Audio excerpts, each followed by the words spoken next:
The fuser is located behind the left cover. To replace the fuser, press the Power, Wake button and touch Power off. Open the front door, turn off the power switch, and disconnect the power cord. Wait for the printer to cool down and then open the left cover. Loosen both thumb screws.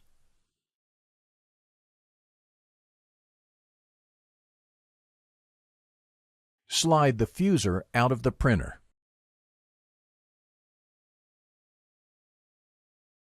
Install the replacement fuser and tighten both thumb screws.